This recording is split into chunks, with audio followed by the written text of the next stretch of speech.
Welcome back to another Jivij podcast episode. My name is JERiCK. And I'm Felicia. Felicia's back. Welcome back, Felicia. And I'm a year older. Hey. Well, I guess not a year older because 2 weeks ago would only mean I'm 2 weeks older. That's true. That's me saying I had a birthday. But legally, you're a year older. A year older. Yeah, you just had your birthday a few days ago. I did on Monday. How was it? It was good. It was how I wanted it to go because I really didn't want to do anything. I don't know. I just haven't been in the mood to be in huge social settings. And so I just spent the day with my family. And I had traveled for work the week before my birthday. So I really just told my husband, I said, hey, I just want to spend time with you and Keelan because I've been gone for a week. And that's a good birthday, though. yeah, it was beautiful. So the day before, my parents did like a little dinner. So we did a dinner at their house.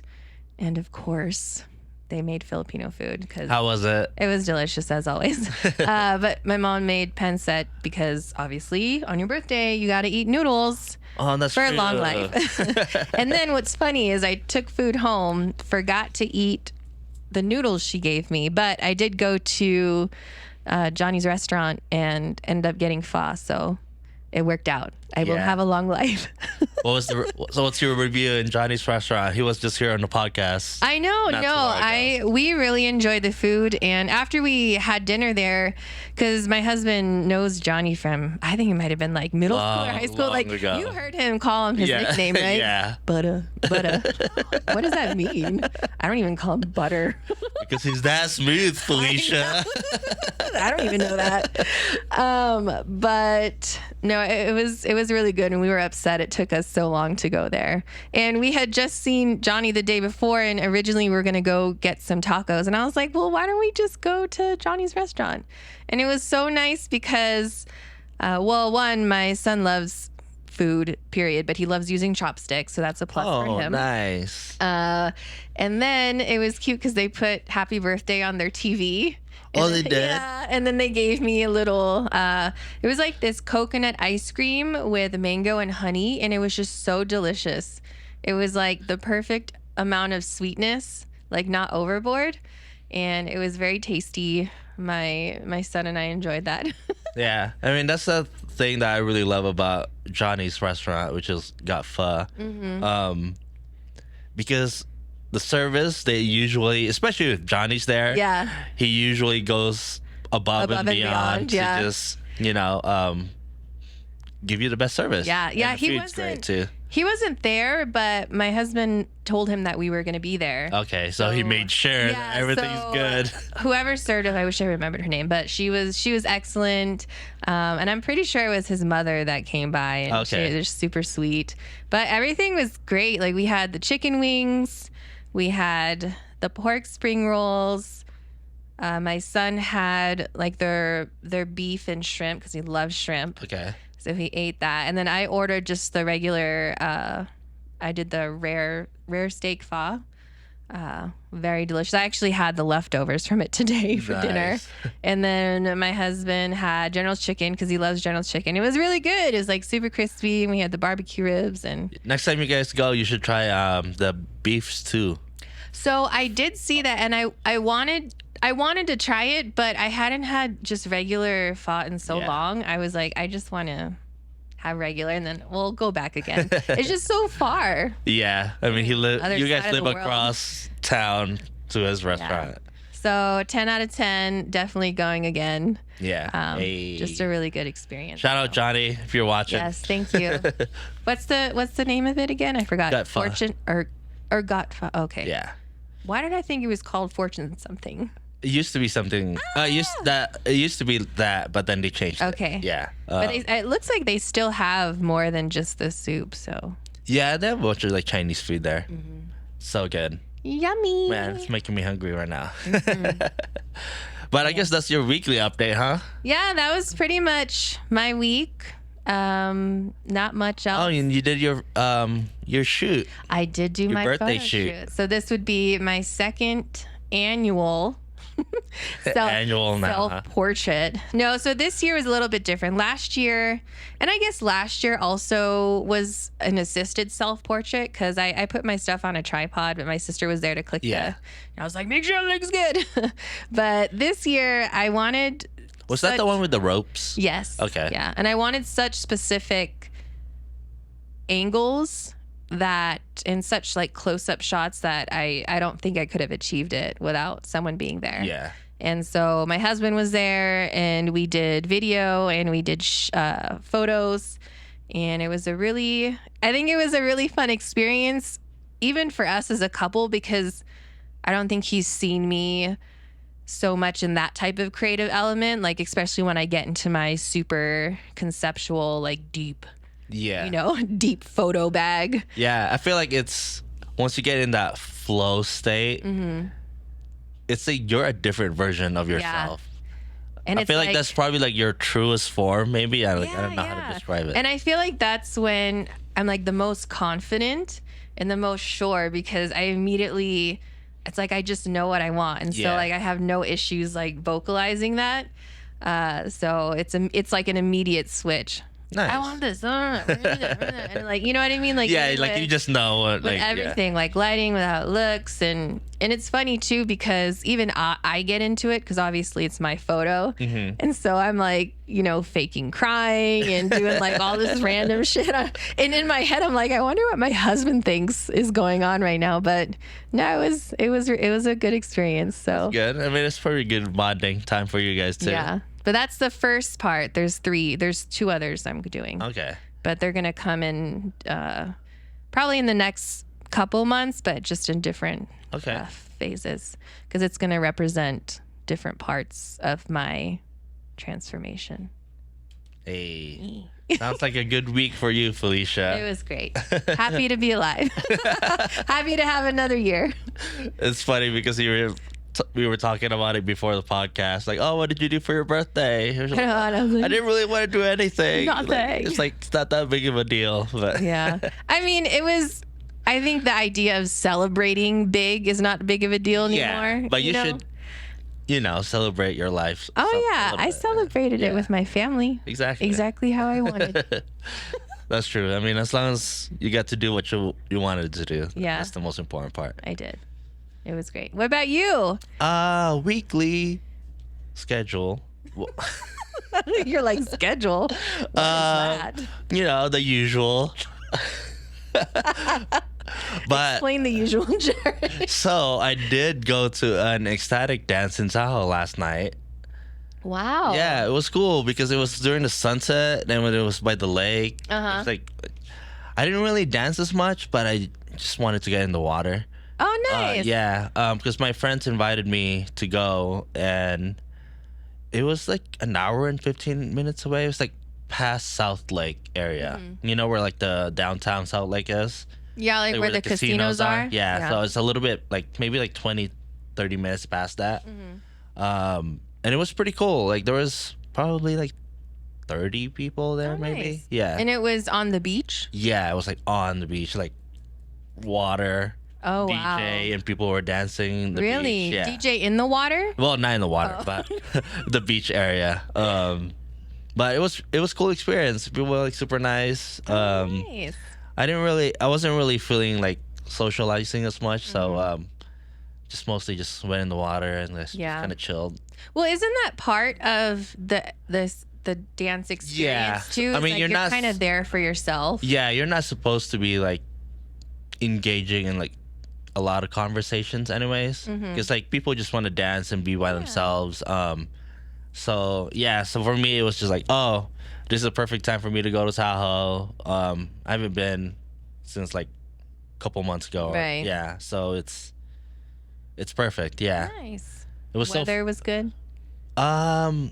Yeah, it was. I mean, it got a little cold once like the sun was like gone, because we got there around like 7:00, and then it ended around 8:30. So we were only there for like an hour and a half.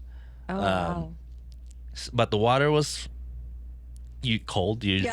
Yeah, it's Tahoe, but it's doesn't matter. I'm still getting in there. Right. Yeah. So, you get over it. But yeah, so I did that yesterday. And yeah, other than that, I don't Nice. have any weekly update, I guess. I have to ask because last time I discussed my love for Stray Kids, did you listen to any of their songs? I forgot. I'm gonna lose my mind. I was listening to them on the way here. I think remind me so I can if I listen to them for another week, I'm probably gonna end up learning Korean. I don't know. Stray Kids. Stray Kids. Just how you spell And they're on tour right now. U.S. tour? No. They're doing one thing in the U.S., but it's some festival. And I'm I am way too. Yeah. I am not a festival. I've never gone to a festival. And I think I've hit the point in my life where I'm you know what? That's gone. That's a No, that's not true. That's not true. Look, I'm going to look around and I'm going to know how old I am.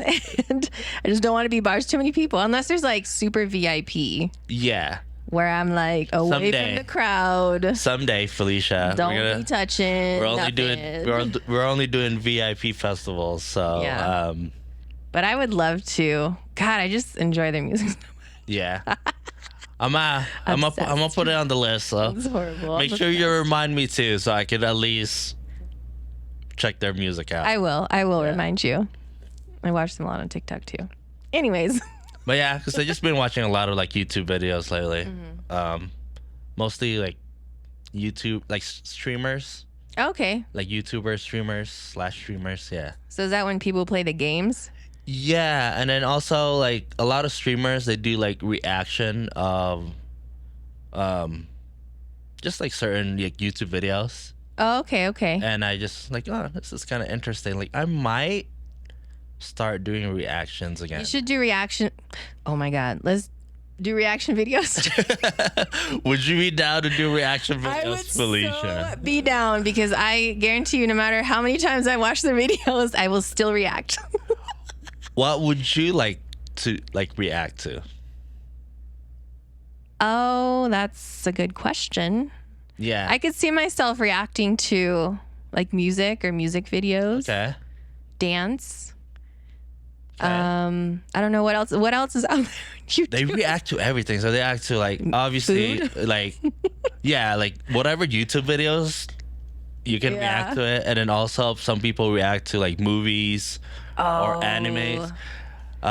Ooh, we should. Okay, yeah. I mean, I would be down to do movie reactions. That's what I actually been thinking, anime and then movie reactions, and then obviously other YouTube stuff. Right. Too. I mean, I'd totally be down. Yeah, but that will be because I feel so I've been thinking about it a lot lately. I'm I don't use this studio enough. Yeah. What else can you do? Yeah, so that's gonna be next on the list. DB. Yeah. Oh, you know what? So Chris Mark actually has a TV. He told me that he was giving you the the TV big stand. one. Yeah. Yeah, nice. Is it TV or TV stand? He said it was a wall mount. Oh, nice. Or I don't know. I don't know.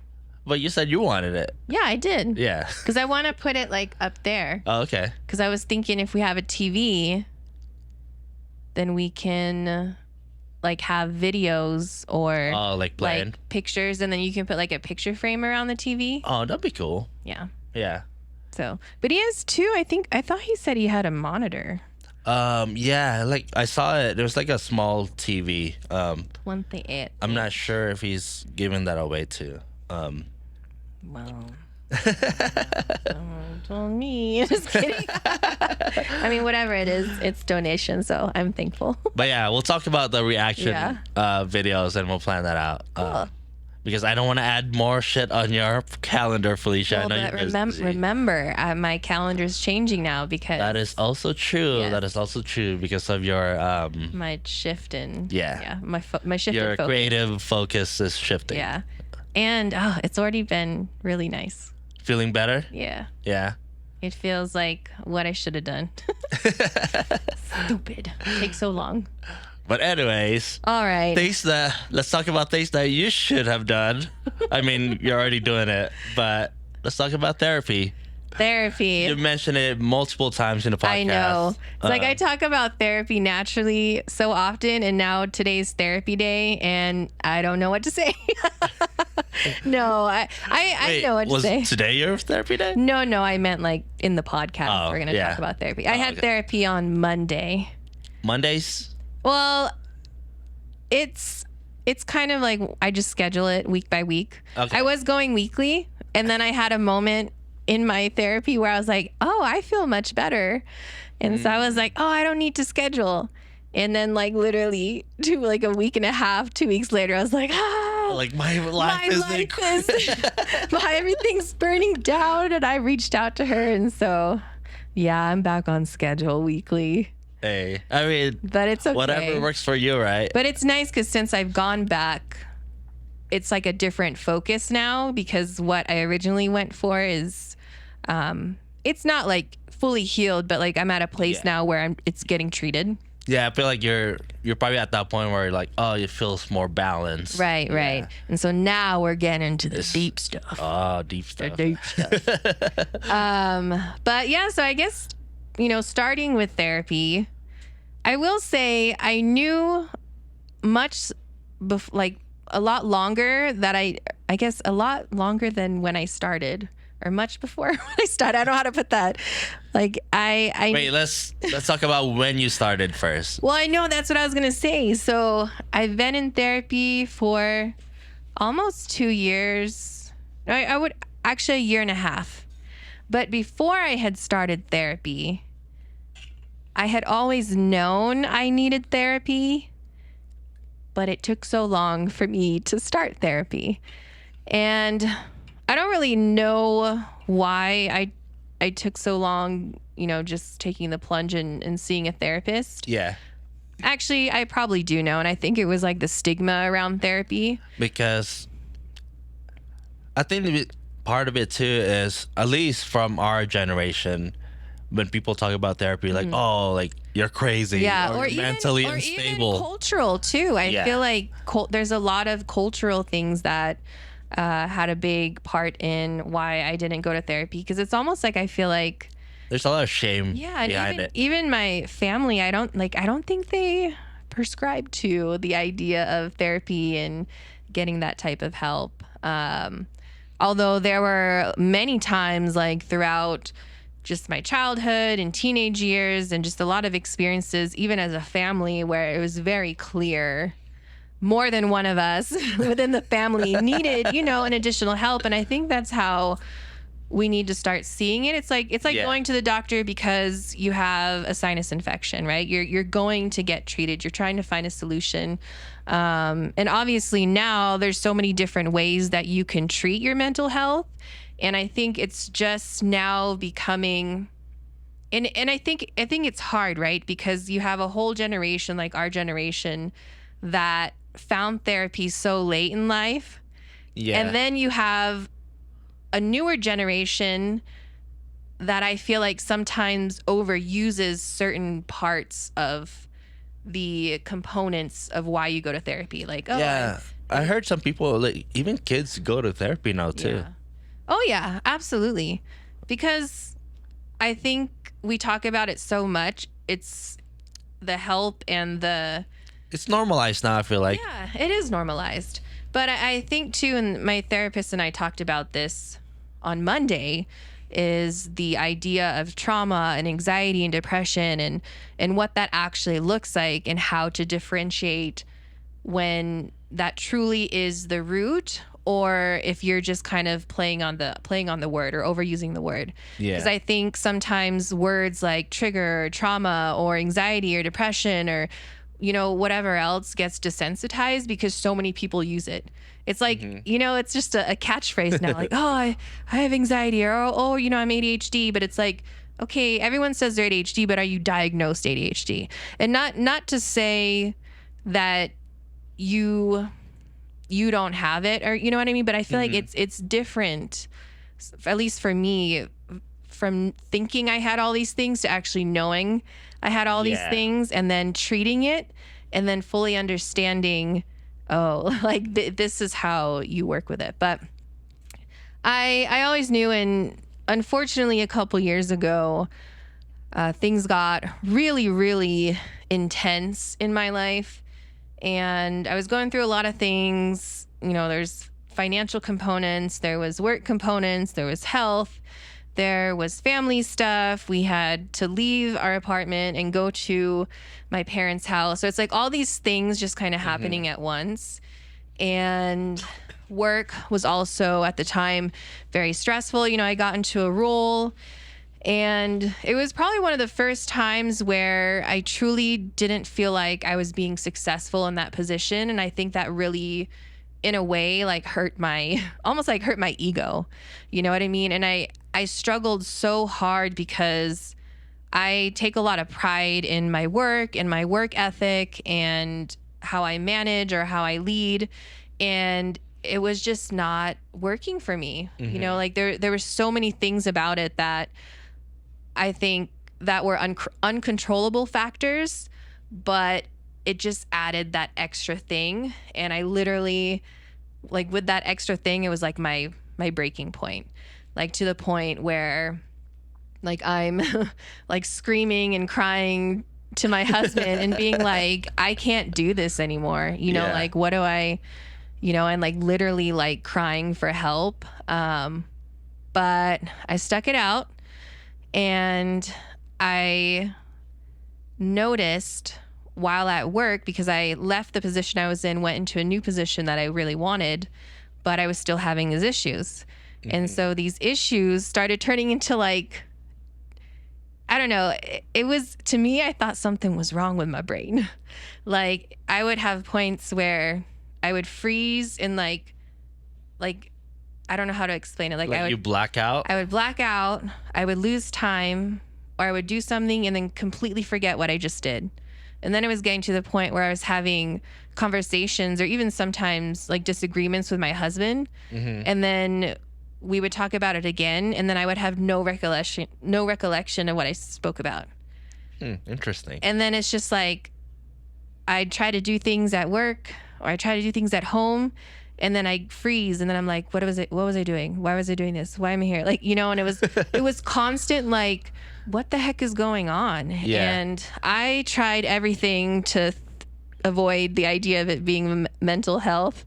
Were you like taking medications during that time too? No, I wasn't taking medications. I went to the doctor and I was like, something's up. So I did lab work. I did all these things and nothing. Was it scary to like experience that? Or was it just like, oh, this is kind of when I started losing my memory, that's what scared me the most. Like the experience of going to the doctor wasn't scary, but what led to that is what scared me, because I used to have a really good memory, and like my recollection of things and my retention of information was great. And it was like night and day change. Like I could, even till this day, I can't read a book, and I loved reading. I was one of those like avid, just like page after page, like read a whole book in 2 days or a day. And I can't retain, and I don't know what it is. I think I'm still working through some things. But I literally can't, the focus isn't there. Like my brain is so fired up on other things, you know, I just can't hone in on certain things, which is unfortunate because I would love to read again. And every time I try, I get a little disappointed. But I went to the doctor and I did all the blood tests. I did everything. I even did mold testing. I thought, I was like, there's mold in the house. Like this is messing with my, you know, like why am I sleeping like all day? Why can't I get out of bed? You know, why am I so fatigued? Or why can't I remember anything? Or why can't I focus on anything? Or why am I so unorganized? Or why can't I be a mom? Or why am I a horrible, like just all these different things. And I'm like, my brain's messed up. Like there's something on with my brain. I'm like, oh, I have a brain problem. Like, do a CAT scan. Well, I didn't go that far, but I wanted to. I was like, there's a tumor. But I literally was avoiding it for so long. And I finally had to come clean to my manager because I knew my performance at work was slipping. And it just got to a point where he needed to know. Yeah. And so we kind of had a conversation, and I was like, I don't know what's going on.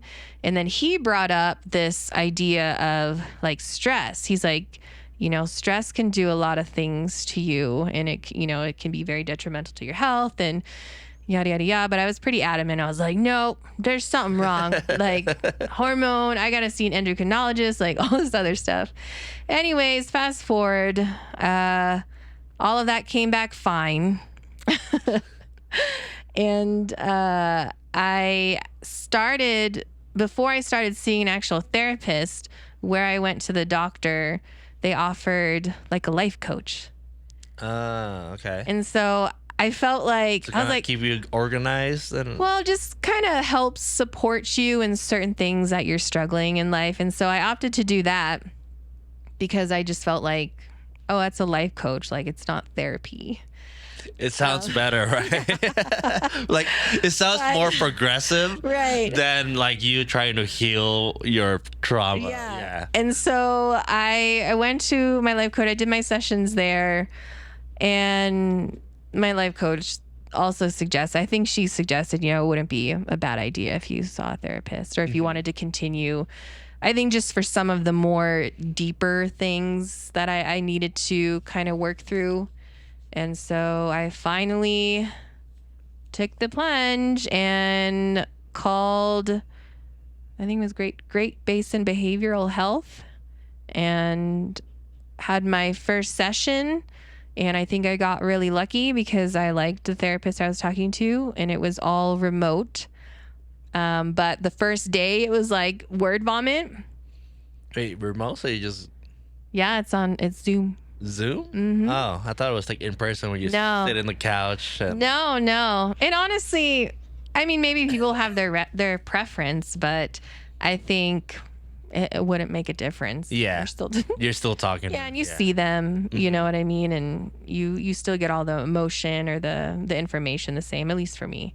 But I had my first session, and I think my expectation was like, oh, we're going to dive deep into my past and try to figure all this stuff out. And so the first session was literally that, like me just word vomiting all the things, all the crazy things. Well, from what you learned from therapy, like, oh, just talk about your trauma. Yeah. And like, or at least what you think therapy is going to be about. And then it very quickly turned into, okay, well, let's focus on what brought you here now. Like, why are you here now? Because I've always had that experience prior, and I never went because of that, but I went now because I felt like everything was so out of hand. Mm-hmm. And so essentially I had to work through what my challenges, what my daily challenges were. And after a few sessions, she's like, I'm going to be honest. She's like, I feel like you have ADHD. And prior to that, she already determined, just based off some of our conversations and feedback and my moods, that I was, that I did, have some like depression and anxiety. Mm-hmm. And basically what she was thinking, like my moments where I just blank out, or, it's like, you ever get in your car and you drive and then you're somewhere and you're like, how the hell did I get there? Have you ever had that experience? Yes. So in a sense, it's like I'm disassociating. Like my brain needs a break. So when I have my moments of freeze, or when I'm having these gaps in time, it's like my brain is like, hey, we're overloading. So we're going to shut down now. And it doesn't warn me. And it started to get to the point where like I'd pick up my son and then I'd forget to buckle him up, and then I'd drive off, and then he'd be like, hey mom, you didn't buckle me. And I'm like, oh my God, and it's like when it starts impacting the people around you, especially like your children, I'm like, oh, this is not like, I need to go get this fixed. So we just went through, I guess, all of the challenges, all the things that I was experiencing.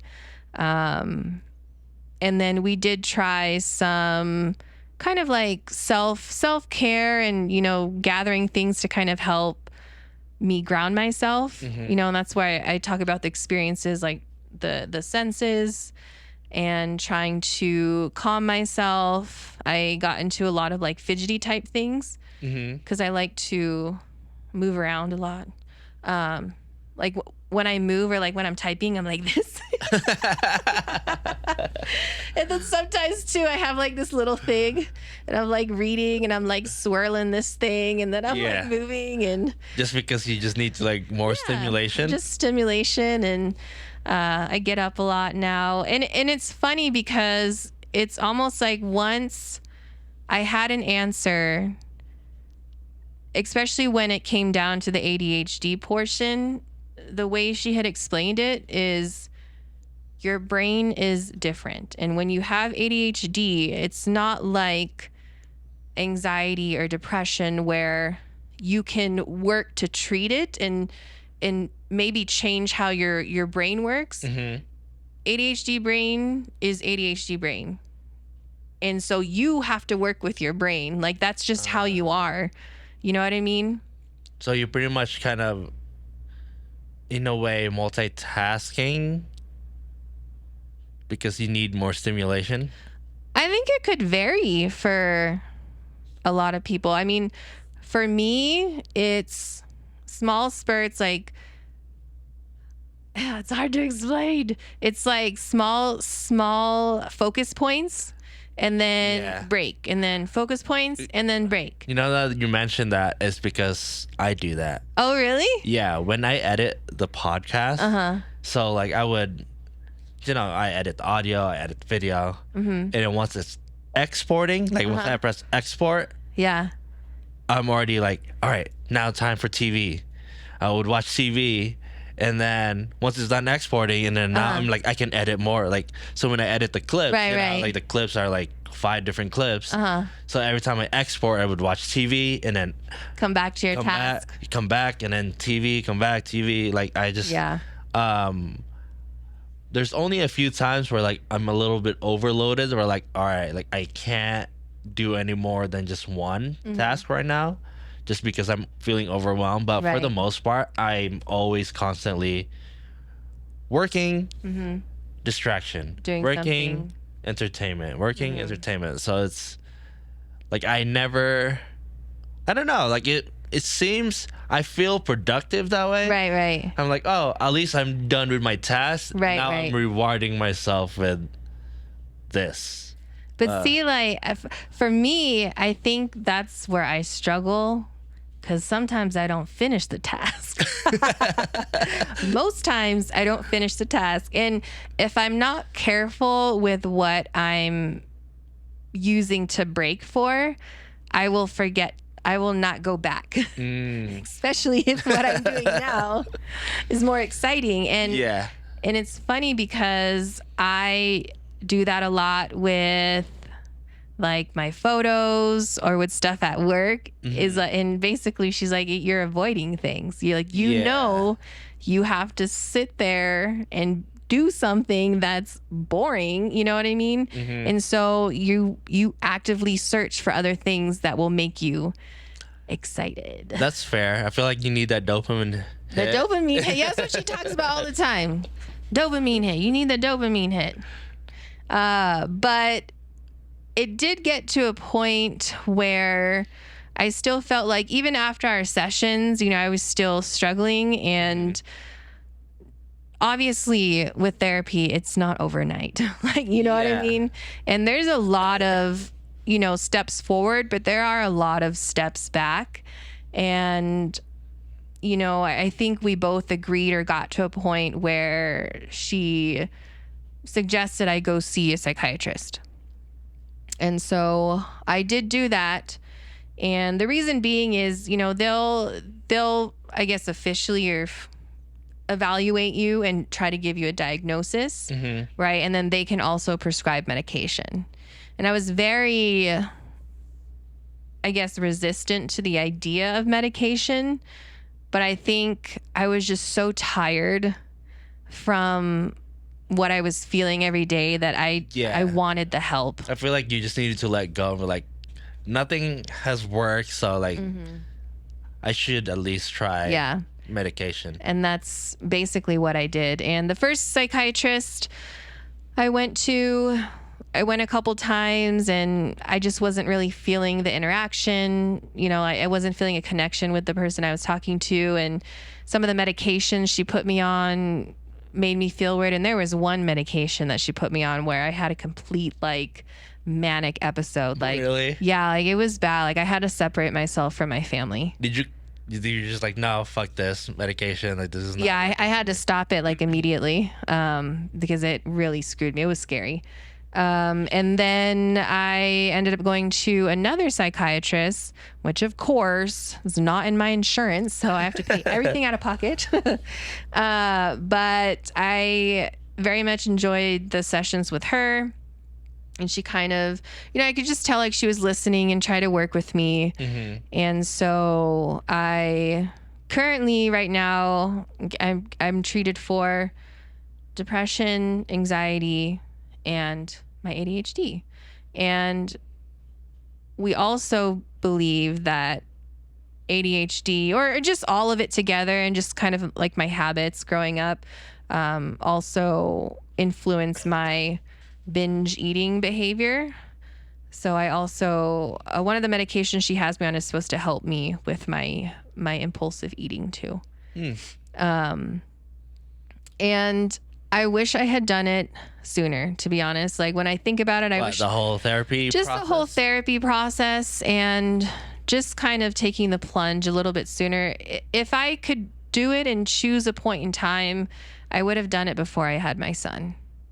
Because unfortunately, the way things went, I truly missed out on like at least a year and a half of his life, you know, where I wasn't present. I couldn't engage.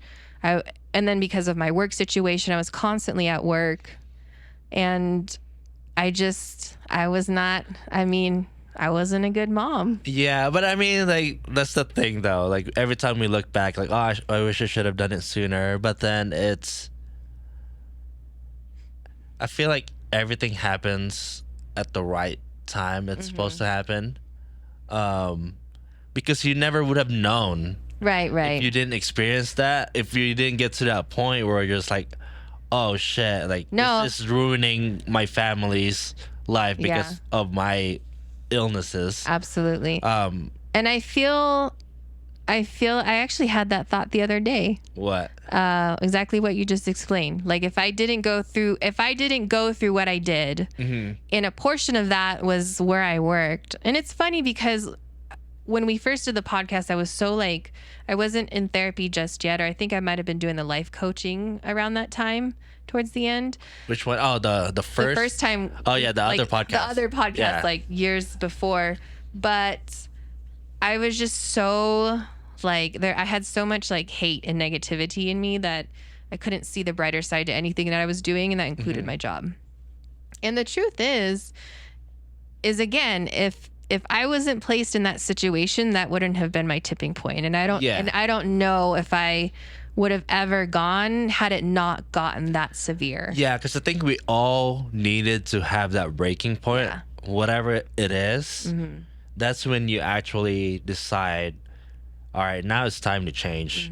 Because if it never happened, maybe you could have gotten a year or 2 or 3, and that's when, you know, like, depending where the tipping point is or where the breaking point, I feel like everybody needs to experience that. Yeah. And I think, though, too, the scary part, and I think that's why I'm not really saying I'm not mentioning I should have done it sooner for myself, because obviously I can't. Yeah. It's almost like I'm saying it for maybe somebody out in the audience, because, right, you don't want to get to that point. And the reason why I say you don't want to get to that point is because sometimes people don't survive. That's true. You know what I mean? Yeah. And there has been plenty of times where, you know, it's just that split second. You know what I mean? And you kind of have like that sympathy for someone who did unfortunately take their life. You know what I mean? Because you're there too. But it's literally just a decision. And Yeah. I feel like if we don't try to, I guess, nurture that or heal that, sometimes it's too late, And I think that's when it gets scary, and maybe sometimes where you're beyond help. But I did learn a lot of times there is a huge shift after you have children. And that's kind of where the decline started too. And that's the thing, is because I don't know what that feels like. Because right now I'm single, so like I can be as selfish as I want without having anybody to rely on me. Right. And when you have a family, and especially if you have kids, that's a different situation where a person is relying on you to get your shit together. Absolutely. So it's definitely a different situation. Absolutely. If you're single or have a kid. and I think too, if you don't have kids, or if you do have kids, it's such a change in your life that I don't think you truly can prepare for, right?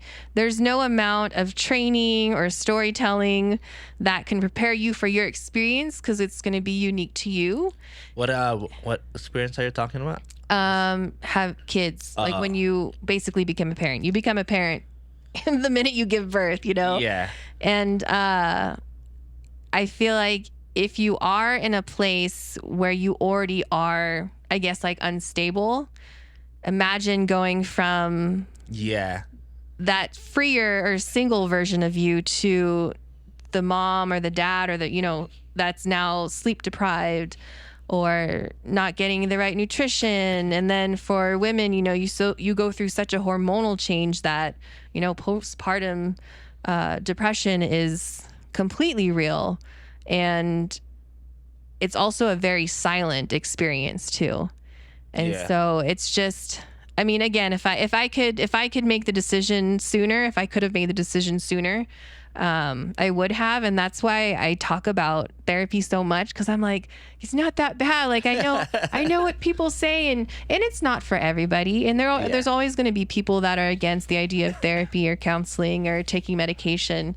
But at the end of the day, nobody else's opinion should matter but how you truly feel for yourself. Yeah, because for me, I'm not against therapy. Obviously, I want people to go through therapy if they do need it. Right. Personally, for me, I don't think I'm at that. I'm not saying I'm gonna get to a tipping point where I need it. Don't do it, Jerry. No. But I just I don't know. Like, I've always been.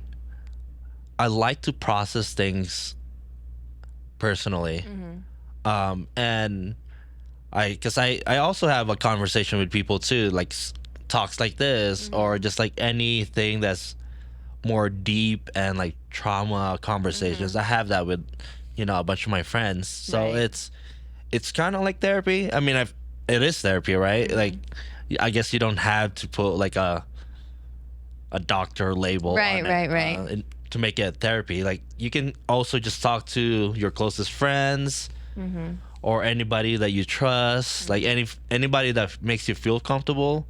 And I feel like I'm also that for a lot of people too. I feel like people just kind of gravitate towards you. Dump their crap on me, just because I'm so like open, which I don't mind.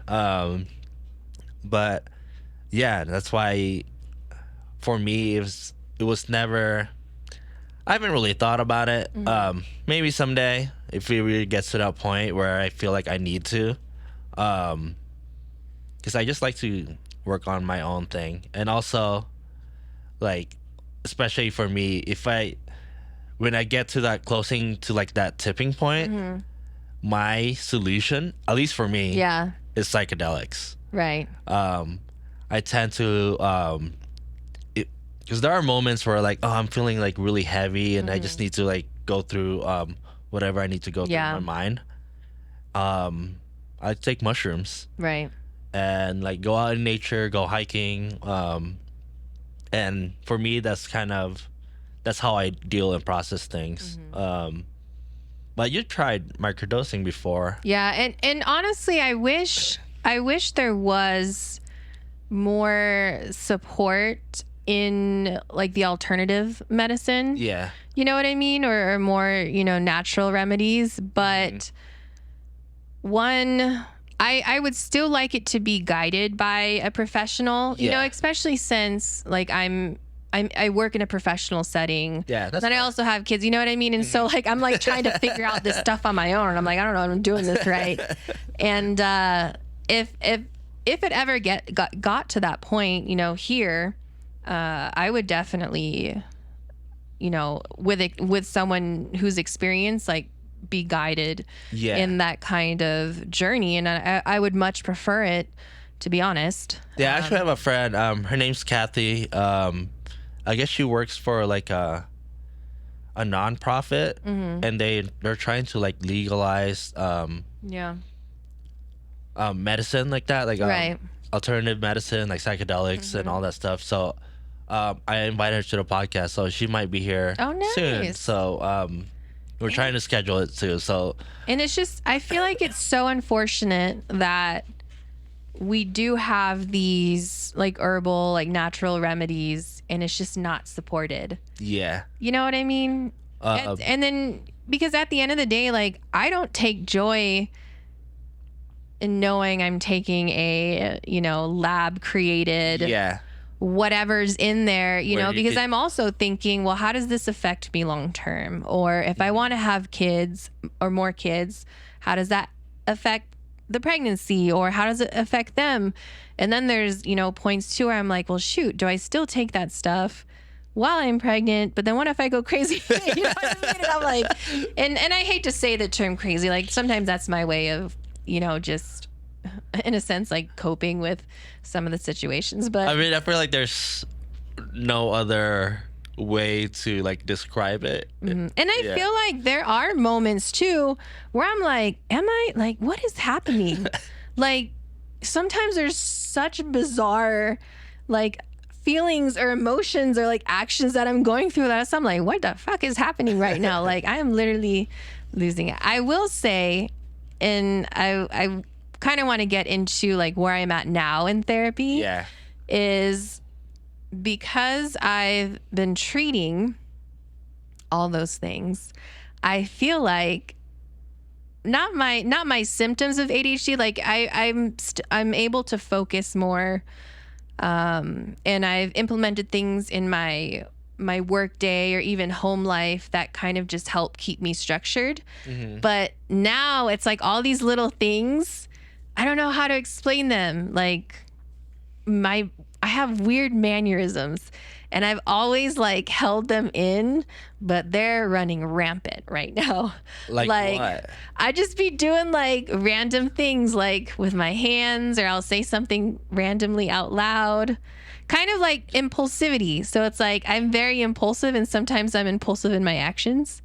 And what's wrong with that? You just got to get it out. Like, What's make wrong a weird with it? face. It's not, there's nothing wrong now because I'm not anxious about it. Yeah. So it's almost like the anxiety piece came in to mask the stuff I was experiencing with ADHD, because it's so unnormal sometimes to do the things that I was trying to do. Yeah. And I think you shouldn't be like hiding that side of you anyways. You know what I mean? Yeah. Like if you do those little quirky things or whatever. I don't think I like, knew who I cares? was hiding it. Like, I don't think I Maybe knew I was. subconsciously you were like, oh, like Yeah. I'm gonna look crazy in front No, of other I definitely subconsciously was holding, my hands back from whatever it was. But now I'm like, Like, who cares? Like, and now even my husband too, like, oh, poor man, I love you. Because like he be looking at me. But then what's crazy is like my son be doing the same thing too. maybe he's just trying to copy like, you. oh my God, this is my missing link. But I think I'm at a point now where I am able to implement certain like activities or methods to kind of help keep things balanced. And I still have moments where like I think I'm doing well, like I mentioned early on, and then I regress. And I think that's the thing about therapy, that you have to give yourself grace for, is knowing that you're human and things are always going to go wrong or south. You know what I mean? Yeah, I mean, I feel like that's just life in general. Well, it is. And I feel like, though, it's almost like I have this expectation, like, because I'm in therapy, like I should be on this upward trajectory. Yeah. So like stepping back is like a disappointment. Yeah. And then that will put me into like a depressive state. Like, because I think it's like, it's more of like you go up, down, up, down. So it's not like up and then down. You know what I mean? So it's just like a little dip. And well, sometimes it's a big dip, though. See, that's the thing. I mean, some dips are bigger than others. But that's just like, for me too, is like when I've been working on myself for the last few years, and there are some days or like, you know, weeks where like I feel really good, like, oh man, I'm like on top of the world, I can do anything. And then there would be days or weeks where I'm like, I'm not high vibes right now. And I'm just like not feeling it. And because I used to really feel guilty about it too. And then that's just like a double negative. Yeah, you're like, exactly. Now you're already feeling low, and then you're already like, yeah, exactly. You're down on the down. You're adding more guilt to it, and it's just like more, you just get lower and lower. So when I get to that point now, especially when I'm aware that it's happening and I'm doing it, I just think that, oh, okay, I just have to kind of just like deal with this right now, and it's fine. It's gonna get better. And I feel like that's just the same for therapy or whatever it is that you're working on. Knowing that it's gonna get better. Exactly. But I think, you know, and if anybody can relate, the biggest thing for me is just reminding myself that I went through years and years of things that led me to this point.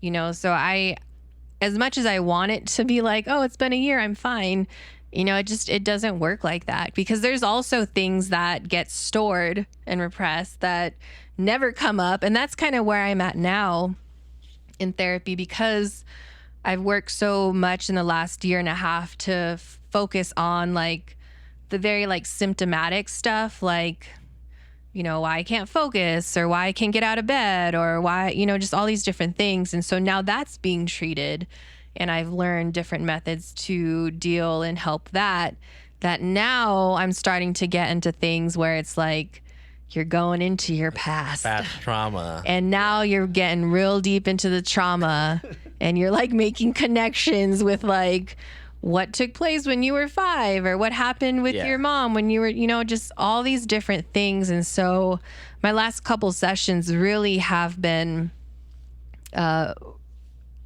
guess, revolved around that. And actually, I have a crazy story. So, because it was recent. So I went to out of state for work, and I don't know what it is, but when I get into a hotel, like I feel so uncomfortable. Like but this time it was different. Like I was extremely uncomfortable. I was absolutely paranoid and anxious about it. And I just like, everything I didn't want to touch. Like I didn't want any part of the hotel to touch my body. So I went to the store. Why, was it gross? But it wasn't. Like, it was presentable. Like, it was hotel. You know what I mean? But it didn't look dirty or anything. Yeah. But I just couldn't get over this fact of like other people being there, and then I gotta be there, and then it's like I see one thing wrong, like maybe there's like a hair or something left behind, and I'm like, oh my god, like what the like, why is that there? Like I went to the store, I bought like pillow covers, I found like antibacterial fabric spray, and I got like you know, disinfectant wipes. And even after doing that, I couldn't deal with, like, it didn't really help make things better, to the point where I didn't want to sleep in the bed, but obviously I had to. So I covered myself up with like long socks and my sweatpants, and I put a sweatshirt on. I put my hood on, tighten it, and then like if something if I like wake up and my hands touching the bed, I'm like having a panic attack at like 4 a.m. So I couldn't really sleep. I didn't even want to I couldn't even step in the shower. Like it was bizarre. And so I actually ended up having a session while I was there. And so my therapist gave me an exercise to kind of go back and be like, I need you to sit in your room and write down all the things that bother you. And so I was reluctant to do it. I'm but I listened, I did it, and I was getting frustrated. I voice recorded it. And I was getting frustrated because I'm like, why the hell do I have to say, why do I have to say what I'm uncomfortable with? Like, I'm uncomfortable. Like, I don't know how to explain it. You know what I mean? Like, it's just, it's a feeling. I don't like it. But I did exactly that. I listed all the things that bothered me. And then for like 2 hours after that point, for some reason, my anxiety just like spiked and I became paranoid, panic Felicia. Like, I'm like, oh my God, my husband hasn't called. Why hasn't he called? Like something's wrong with my family. Like, oh, I better call my sister, see if she's doing okay. And it's like, I start going through this like spiral of like something's wrong. And then out of nowhere, as I was packing, I thought about a random memory about a certain point of my life where I lived in a situation that wasn't the best. And then it just sparked this whole like series of memories. And I'm like, oh shit, I think that was it. Like, I think that was my trigger that caused the reactions that I have now, because what I had experienced in that place that was not clean at all were so negative and so like, impactful in such a negative way that I think somehow my brain associated environments of like uncertainty or uncomfortability or, cleanliness with not being safe and, basically putting you in a fight or flight mode to like protect yourself. It was crazy. Yeah, because I feel like trauma, it takes so long to heal it. That it's gonna linger around, even though like you might be okay for a while, and then like for some reason like you just get triggered at like this one thing. Because I feel like I've had the same kind of experiences too with like dealing with trauma. Because I remember I was dating this one girl, and then like like we had like our little situationship, so it was like I couldn't really trust her. So she would text me like, oh yeah, like I'm here, I'm at work and blah blah blah, and then like I never believed her, and it was just like driving me crazy. And then like that relationship or that situationship stopped, and then like I was trying to date this other girl, and then for some reason I was still getting triggered by the same shit. She was just like, oh yeah, I'm just chilling, like hanging out somewhere. And then I'm in my head, I'm like, who you hanging out with? And it's the same trauma of like the not trusting the person, but it's like a different situation. And you carry that. Yeah. And then I noticed it. I was like, oh shit, this is exactly the same feeling that I felt on the other person. But it's like you don't even know if that's what they're doing. Yeah, and then like I have no idea if it's true or not, but like it was just my trigger, my trauma that was just like, I don't trust you, like I don't believe you.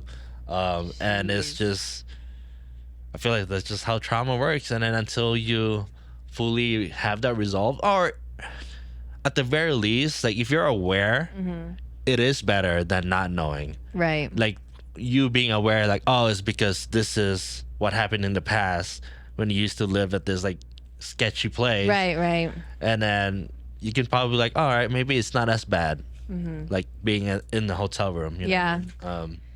Yeah, that's basically, but it was just crazy. Like the conversation I had, it was on my birthday too. The conversation I had on my birthday, I explained to her that experience, and then that conversation, went into a whole nother conversation. Like, you know what I mean? It's like, and now you're starting to unravel all these things that, influenced the person that's here today. You know what I mean? And it's amazing, and it's scary, and it's such an emotional roller coaster that I still struggle with the idea of emotion. Like, I haven't really cried with my therapist. Maybe like a couple times, very little. Yeah. And were you holding it back, or was just nothing was just coming out? It's both. I either hold it back, but that's also a thing in of itself, or I talk about things in such a way that it's almost like I didn't experience it.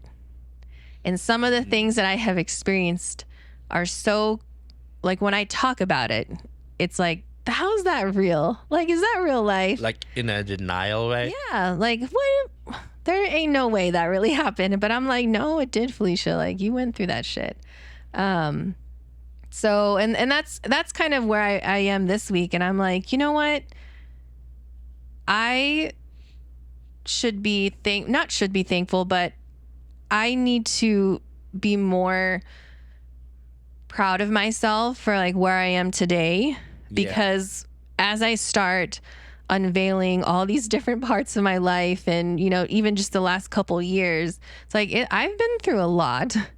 You know what I mean? And I really need to acknowledge my growth and where I am, because I cannot guarantee you where I'd be or if I'd be here had I not done what I needed to do a year and a half ago. And I already told you this before. I have noticed a difference. Mm-hmm.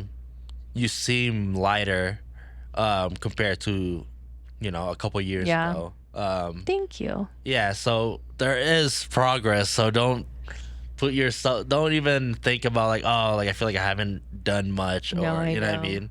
But see, that's all part of. Yeah, that's all another. It's all intertwined, Jay. Exactly, it's all in the trauma. But because that's the thing, is like you're at the next level now. Mm-hmm. So it's gonna be a whole nother shit. I know. It's probably gonna get like deeper. You passed level 1, now you're level 2. It's like you thought that was there. Yeah, exactly. That wasn't it. I know. They're like, that was just the test run. Exactly. That was the trial run.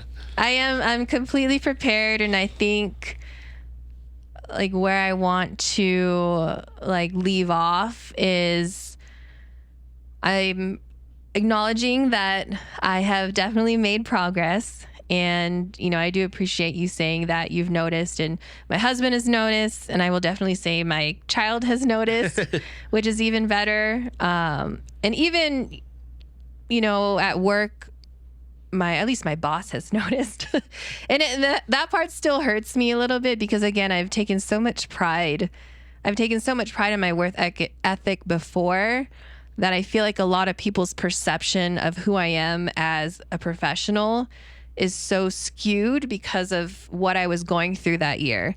Or even to some extent, clients with photography. It's just, but how do I tell people, like, give me another chance? Like, that wasn't me. Like, I was fucked up. Like, how do I say I was depressed, or you don't, all these other things, They just have to. I know. You just have to show your new self now. I know. And that's where I'm at. It's kind of, I hate the idea of like, I'm not trying to prove myself. Yeah. But in a way I am, because I'm like, I know who I am. Yeah, I just exactly. lost myself for a little bit. But it's just, there's no going back when it comes to that. There's no going, it is what it is. Because I feel like the people, the older people, just have to meet your new self now. That's true. Just because like how you mentioned, you've seen me change, and like the old me was so different, and it's just like, it is what it is now. Like I'm just this. And to the people that have met me before that, and if they meet me again, if we come across again like this, it's just a different interaction. Yeah. Absolutely. But yeah, I don't know what version I'm on right now, but it definitely feels I'm headed in the right direction. But yeah, I mean, I don't know. I guess my message to the world is it's okay to admit when you need help. Yeah. You know, and I think that's the biggest difference, right? Because you talked about, you know, when you get to these points, you know what to do to kind of like solution that, right? And I used to do that. Yeah. And I feel like that's what changed is I got to a point where I no longer knew what to do. And then my options on how to resolve it was not the right options, you know, for the time being. But it has been extremely transformational. I have a lot of support from my husband and, you know, my close, you know, friends. Unfortunately, I don't have a ton of like family support. They don't really know. Do they too know much that about you go it. to therapy? Did you tell them? I didn't flat out tell them. I think I've hinted towards it. And it's usually met with Like what? What's the hint? Like, oh, I'm in therapy now. I don't even know, but again, that's a hard one. I don't know if they know. I think I mentioned that I take medicine for anxiety and depression, and I think my dad laughed and walked out the room, but not in like, you know, it's kind of like you don't want to admit it. You don't want to. You don't want to hear that your daughter's like, you know. I don't know. That's a whole nother beast. That's also a topic of therapy.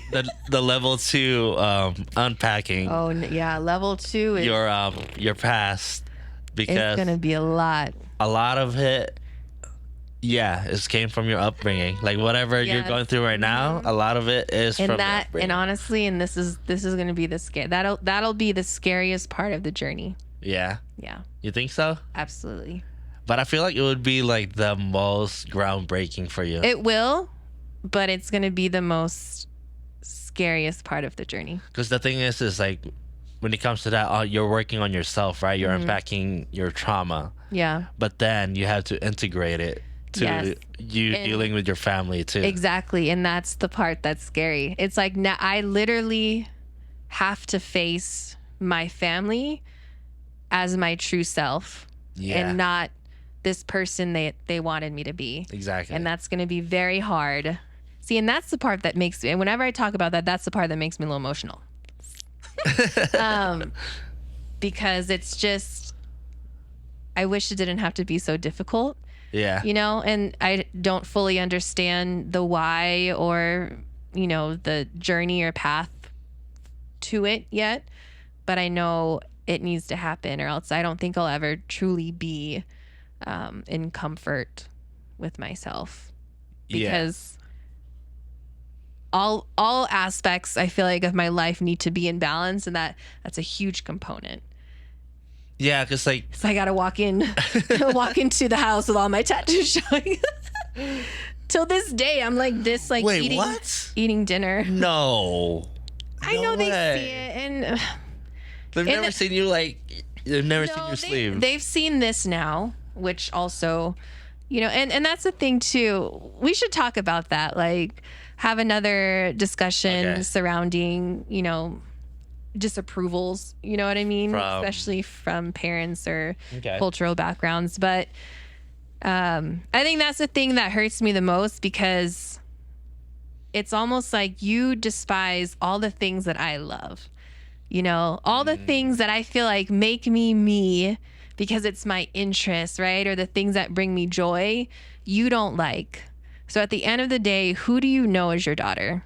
So it feels like you're getting attacked because they don't like what you like? No, not so much. I think it's just a lack of, I don't know how to put it, like a lack of, I don't want to say compromise, but like openness. You know what I mean? Because that, like, even though I have these, right, or I'm still the same. Like, I'm still internally, that doesn't change who I am. That doesn't change my thoughts or my heart. And it's just, it's so bizarre. I went through, there's a lot. Yeah, we'll definitely dive into that more. But because I told you, right? My mom actually watches the podcast. Hi, Tita. Yeah. So it's, I some of the stuff that I've shared in the podcast, I've never talked to my parents about, especially the psychedelics part. Yeah. But I don't know if my mom watched every episode, but I'm Right. sure I mentioned psychedelics multiple times. So she probably has some idea that I'm in that. Yeah. But I don't know. It was so like, I was so shocked that my mom actually watched my it. podcast, and she Like, actually what? feel like, oh yeah, you're actually pretty good. I'm like, yeah, I know. Oh, duh, Mom. I'm going to be doing this. I'm just kidding. But Thank you for watching. yeah, thank you for watching, Mom. I love you. Especially if you see this one. But yeah, so it's, I do want to dive deep into, like, you know, I guess, what is it, like parenting? Yeah, or the path your family doesn't want you to take. The alternate route. Alternate routes. Kind of like when you're at the upbringing. fork of the road, you took Exactly. the wrong road. There is no wrong road. Yeah. There's just, Well, that's the thing, Yeah. though. That's what we gotta. yeah. That's what I gotta face. So I don't know. That's the fun. But I mean, I'm happy where I'm at. There's still a lot of unpacking to do. And I would love to talk about it again next year when I've experienced my level 2. Will I have hair? I don't know. We'll find out. But it'll be interesting because I do feel, just energy wise, like I feel like I'm close to approaching that point of whatever that means with my family. I don't know. Yeah. So we'll see. I think part of it too is just like acceptance. It is. Yeah. Yeah. Instead of waiting for your approval, Yeah. just kind of like fuck it. Mhm. You're like, And that's literally how or it just is. not needing to have the approval. It's Yeah. just, yeah. And that's, yeah, it's a lot. We can talk another 9 hours about this. But I know it's coming. I don't know when, but I feel better prepared to do so, especially since I have, somebody to talk to every week and kind of like put me in my place, remind me of all the things that happen. Yeah. But like she would like, and it's really nice to talk to her because like she'll list things. She'll be like, "Well, Felicia," she'll list all these things that I'm doing, and I'm like, "Oh shit, I'm busy. That's why I'm so stressed. That's why I can't do all these things." And I'm like, "Oh God, you remind me of all these things." But it's just been nice. But on the last note, for those of you who aren't in therapy, Like me. no, but I just got to say this because it happens a lot. Whenever someone is talking to you about therapy, or if they, maybe have a diagnosis of like depression, anxiety, ADHD, whatever it is, like don't have your response or your way to comfort them by saying, well, to a degree, everybody's like that. Or, well, we're all crazy, or all, you know what I mean? Because it's like, no,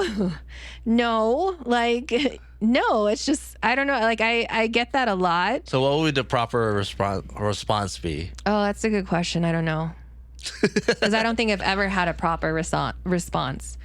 But I think it's more of like acknowledgement. You know what I mean? Like you don't have to relate, and you may not have to fully agree, right? But you need to understand that when people are going through things, that's an experience so personal to them that it may not ever be perceived in the same light. You know what I mean? Yeah, and I don't think people will truly understand. Like, just like looking from like the outside looking in, it's just so hard to grasp like whatever's going on in your head. It's true. So like I don't know what the proper response would be. But a hug. yeah. Or just shut up. I don't know. Yeah, or that. Don't yeah. say anything. Like don't tell me everyone's crazy. I mean, I'm sure everybody does have a component. When you told people like, oh, I'm in therapy, and like, oh, well, it's like, no, oh, it's sometimes like when we have like these conversations in passing, it's like they just say, oh, well, I'm like that a little bit too, or I don't know, like we're all to a degree have ADHD. I mean, I feel like they're trying to like empathize with you. I know it is, but sometimes I feel like people really believe that.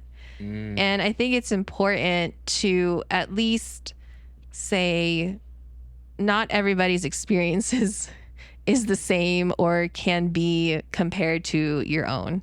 Yeah. And there's a lot of people who do go through therapy, and I'm one of them, that I still only talk about the surface level things. Like, I don't really go into depth about all the things I've experienced. Yeah.